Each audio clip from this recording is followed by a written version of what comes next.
रही है, जुबानी जंग भी तेज होती जा रही है, स्वर और तीखे होते जा रहे हैं, बोल और कड़वे होते जा रहे हैं। इसी कड़ी में अब सबसे ज्यादा चर्चा उस सियासी दांवपेच की हो रही है जिन दांवपेचों को बीजेपी नेता देवेंद्र फडणवीस और असदुद्दीन ओवैसी के बीच आजमाया जा रहा है। वोट जिहाद का जवाब वोट के धर्म युद्ध से हमको देना है। महाराष्ट्र के रण में वोट जिहाद की एंट्री। महाराष्ट्र के रण में रजाकार बना मराठा। महाराष्ट्र के रण में भाव वर्सेस भाईजान। महाराष्ट्र की राजनीतिक बिसात पर सारे मोहरे सेट हो चुके हैं। जो किलेबंदी मजबूत करेगा जीत उसी की होगी, लेकिन हार और जीत की इस बिसात से पहले जुबानी चाल से विरोधियों के किले को ध्वस्त करने की कोशिश की जा रही है। चूंकि सारा खेल वोटों के ध्रुवीकरण का है, इसलिए वोट जिहाद का जवाब धर्म युद्ध से दिया जा रहा है। थोड़े सोए हुए थे, इसलिए कई जगहों पर हम लोगों को मात खानी पड़ी, लेकिन अब वोट जिहाद का जवाब वोट के धर्म युद्ध से हमको देना है। यहाँ पर धर्म युद्ध कहाँ से आ गया? अरे कुछ तो शर्म करो तुम लोग।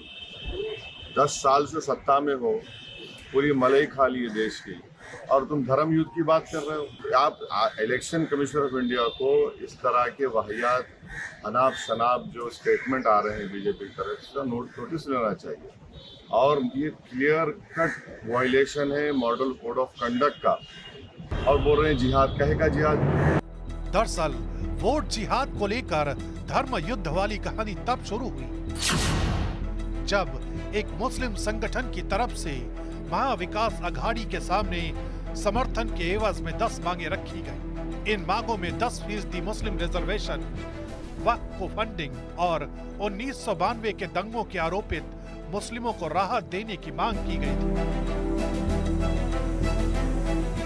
दावा तो ये भी किया जा रहा है कि महाविकास अघाड़ी की तरफ से इन मांगों को मान भी लिया गया है। यही वजह थी कि भाव से भाईजान भिड़ गए। महाराष्ट्र की सियासत में डिप्टी सीएम देवेंद्र फडणवीस जहां हार्डकोर हिंदुत्व की लकीर को आगे बढ़ा रहे हैं, तो वहीं एआईएमआईएम के चीफ असदुद्दीन ओवैसी मुस्लिम वोट बैंक के सहारे आगे बढ़ रहे हैं।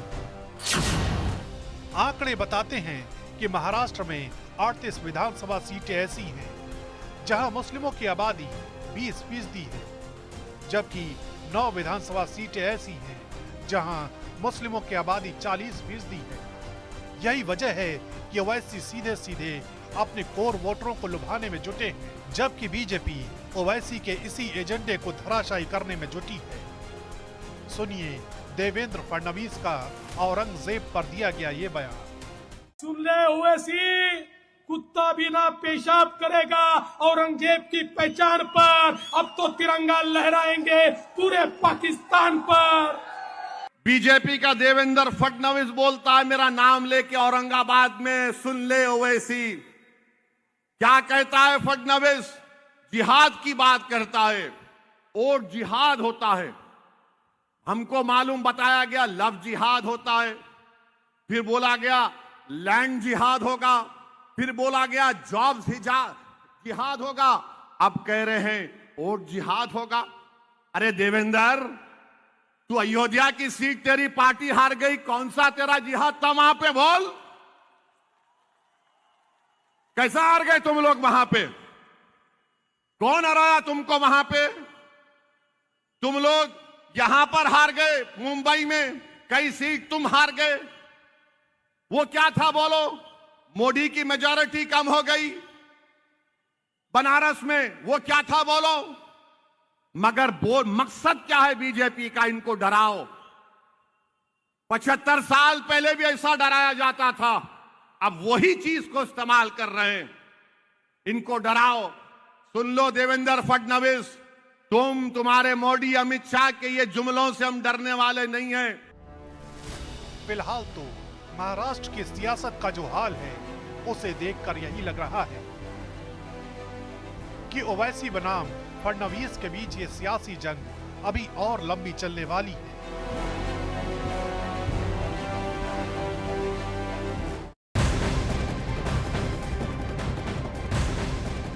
वहीं महाराष्ट्र का चुनावी दंगल करीब आते ही विरोधियों पर शब्दों के बाण और तीखे होते जा रहे हैं। महाराष्ट्र के कांग्रेस अध्यक्ष इस मामले में एक कदम और आगे निकल गए हैं और उन्होंने बीजेपी के लिए अब शब्दों का प्रयोग कर दिया है। महाराष्ट्र कांग्रेस अध्यक्ष नाना पटोले ने विवादास्पद बयान दिया। नाना पटोले ने अकोला में कहा, बीजेपी को कुत्ता बनाने का वक्त आ गया है। मैं पूछना चाहता हूं, क्या अकोला जिले के ओबीसी के लोग आप बीजेपी को वोट करोगे जो तुमको आप बीजेपी को बनाने का समय आ गया है। बीजेपी को बनाने का समय आ गया है। ये इतनी मस्ती में आ गए। देखिए, नाना पटोले जी फ्रस्ट्रेटेड हैं और फ्रस्ट्रेटेड इसीलिए कि जब वो जमीन पे ट्रैवल कर रहे हैं तो महाराष्ट्र के अंदर उनको समझ में आ रहा है कांग्रेस पार्टी की सरकार नहीं बन रही। पर इनके फ्रस्ट्रेशन के साथ में जो उन्होंने कहा है कि वो भारतीय जनता पार्टी को टेम करना चाहते हैं एज डॉग्स, मतलब कुत्तों के समान प्रयोग किया है शब्द का, ये कांग्रेस पार्टी की इमरजेंसी माइंडसेट दिखाता है कि वो किसी भी अपने विरोधी को टेम करना चाहती है, उसको नियंत्रण में लाना चाहती है, उस पर केसेस करना चाहती है, उसकी आवाज बंद करना चाहती है। वहीं चुनाव प्रचार के बीच उद्धव ठाकरे के हेलीकॉप्टर की चेकिंग को लेकर नई सियासत शुरू हो गई है। उद्धव ठाकरे के हेलीकॉप्टर की यावतमल में चेकिंग हुई तो उद्धव ठाकरे ने इस पर आपत्ति जताई और अब इस मुद्दे पर भी वार पलटवार शुरू हो गया। आप हमारे सामान का, हमारे हेलीकॉप्टर्स, हमारे प्राइवेट जेट, हमारी कार, सबकी जांच करते हो, हमारे घर तक पहुंचते हो, हमको कोई तकलीफ नहीं है। अगर आप ये काम निष्पक्ष तरीके से करते हो तो हमें कोई तकलीफ नहीं। लेकिन महाराष्ट्र के चुनाव क्षेत्र में जहां एकनाथ शिंदे, बीजेपी, अजित पवार चुनाव लड़ रहे, वहां 25-25 करोड़ पहुंच गए हैं। आपको मालूम है, मैंने पहले भी बताया। महाराष्ट्र में जिस तरह से पैसे का डिस्ट्रीब्यूशन चल रहा है, क्या चुनाव आयोग के जो ऑब्जर्वर है उनको ये दिखता नहीं? हमने बार बार उनको बताया क्या हो रहा है कहाँ। लेकिन आप हमारी जो अपोजिशन के नेता है उनको रोकेंगे, उनका गाड़ी का काफिला रोकेंगे, उनके हेलीकॉप्टर रुकाएंगे। आप क्या करेंगे? आप कितने बार ही करेंगे? ठीक है, देख लेंगे। उद्धव ठाकरे विधान परिषद के विधायक हैं। चुनाव आयोग ये किसी की भी कभी भी कहीं पर भी उनकी बैग, कार चेक करते हैं।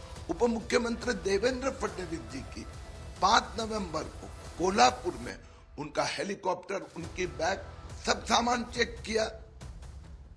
मेरी भी गत चुनाव में मेरी भी गाड़ी रोक के चेक की थी।